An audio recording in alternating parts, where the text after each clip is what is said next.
Hi everybody, welcome to Icelandic for Foreigners. When I started this channel over 2 years ago, I made a short introduction video, and in that video I explained that I am not a native Icelandic speaker. I am from the US, and I actually began learning Icelandic as a second language when I was 18 years old. I don't think a lot of people watched that video, and I know that a lot of people still get confused because I see comments in my videos where people mistakenly believe that I'm a native speaker, but I'm not.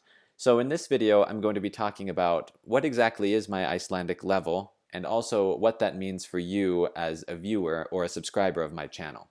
Now, with regards to the question of how good my Icelandic is or what level I am, the short answer is that I can't be 100% sure because I've never actually been formally evaluated. In Europe, the most common system for evaluating a person's language proficiency is called the CEFR evaluation system. This system places you at a certain level with regards to your speaking. It can be A1, A2, B1, B2, or C1 or C2. In the United States, we also use a system called the ACTF system. This will give you a score such as beginner low, beginner mid, beginner high, intermediate low, intermediate mid, intermediate high, advanced low, mid and high, superior, and then distinguished. Now, I've never been evaluated formally. I've never had an oral proficiency interview, but I do have a degree in linguistics and quite a bit of experience in teaching second languages. So though I can't be positive of what my level is, I think I have an idea of what my level is. Now, when my Icelandic was at its very best, which was probably back in 2016, that was a time when I was consuming a lot of Icelandic media. I was reading books, listening to the news, watching movies. I was also talking to people regularly in Icelandic, conversing in Icelandic. So that was when my Icelandic was at its best. And I would say that probably at that time I was at about a C1 level, though I can't be positive. And it's possible that I wasn't quite that high and that I was maybe a high B2. And what that basically means is that at that point I could converse on virtually any topic, even technical topics.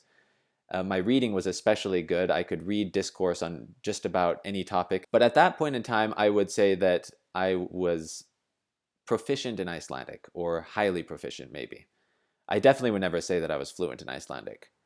Now, since that time, my Icelandic skills have definitely gone down, and that's because I've focused on other things. I've prioritized other things at different times, and I don't really have any regrets about that. Different periods in your life, you focus on different things, and I'm really happy with the directions my life has taken, but it does make me sad sometimes that my Icelandic isn't quite as good as it once was.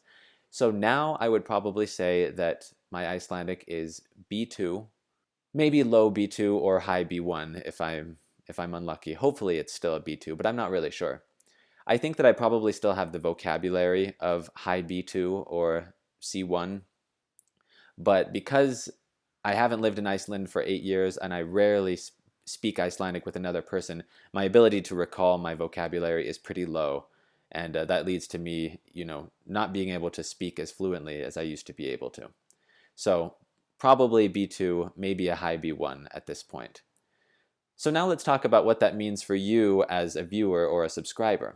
Now, in that same original video where I talked about the fact that I wasn't a native speaker, I said that the thing that I have to offer is that I understand Icelandic grammar and pronunciation really well, and that I know how to explain it. And I still believe that's true, even though my overall level in Icelandic has maybe gone down over the past few years. I hope you feel that that's true as well. And I've seen a lot of really nice comments in my videos where people have said that I have explained something well. So I hope that you think that I'm good at explaining things. I would like to say that while I'm not a native speaker of Icelandic, I do stand by the videos that I've made about Icelandic grammar and Icelandic pronunciation. I believe that they're reliable, so hopefully you find them useful. So I guess as far as using my videos, they're good for what they're good for. If you want to hear a native Icelandic speaker speaking with, perfect vocabulary and at full speed, there are plenty of places to find that, but my channel's probably not one of them. In fact, I try to stay away from lessons on vocabulary because my vocabulary is not as strong as it used to be. I've only been learning Icelandic for 10 years, and it's been 8 years since I've actually lived there. But I hope you'll keep watching my videos because I hope that the grammar lessons and the pronunciation lessons have been helpful. And I hope you'll remember that speaking a language, it isn't a matter of whether you do speak it or you don't speak it. It's just a lifelong pursuit. And you'll have times when you're getting really good and times when you'll focus on other things and your level might go down, and that's okay. I've loved every minute of learning Icelandic. I hope you are enjoying it too. So don't give up, keep working hard, and just enjoy the journey. Have a good one. Bless, bless.